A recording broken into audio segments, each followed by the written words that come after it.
Back in 2014, we adopted a little kitten. We hadn't planned to. In fact, we had a cat already, and that one enjoyed being an only cat. She didn't like it when we showed any attention to another one. But I went off to teach one week out on a farm, and from behind the piano, this little grey thing came rushing out and leapt into my lap. I thought it was a rat, and it freaked me out a bit. But when I discovered it was a kitten, of course, I oohed and ahed. It was adorable, about 5 or 6 weeks old. The lady I was teaching said actually the children's au pair had found it on the side of the road. A stray.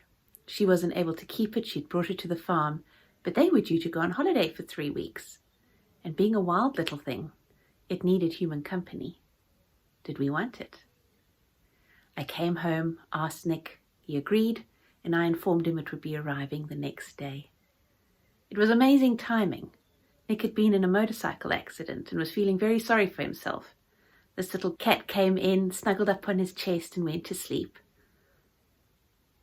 After it settled in, we discovered the wild side. She would tear around the house, up and down the curtains. Maybe I shouldn't say this online, but one day Nick was using the bathroom and this cat came herring round the corner, spotted something and dived between his legs to try and catch it and fell in the loo. She had her first bath that day and we thought that would cure her from ever trying again. But a week later, sure enough. She's been interested in music from the get-go. And when I brought home a tiny little Greek stringed instrument called the baglama, she hung on it actually. She was delighted. We soon found she loved certain instruments. One of her favourites these days is the saxophone.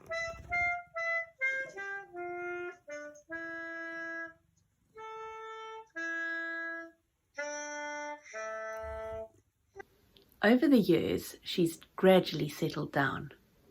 Our approach has always been that if a God of love made animals and he made us to care for them, then surely the best way to connect with them and to do what God has put us in position to do is to love them. And so we cuddled her, whether she liked it or not. The vet said to us, "Good thing you've made her an upside down cat." That means we turn her upside down and we cuddle her like a baby. Puts her in a position of submission, but it also means that we get the best cuddles. Over the years, she's actually become fond of those. She's nearly 7 now, and we enjoy her no end.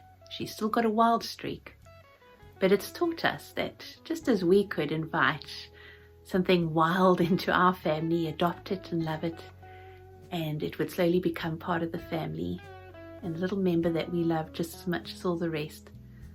God is like that with us. We can come to him pretty wild sometimes, but he created us and he knows that the best things come out of us when we're treated with love, respect, when we are enjoyed and treasured and allowed to just be who we were made to be. I think that's how he would have us treat others. Certainly the way that he treats us.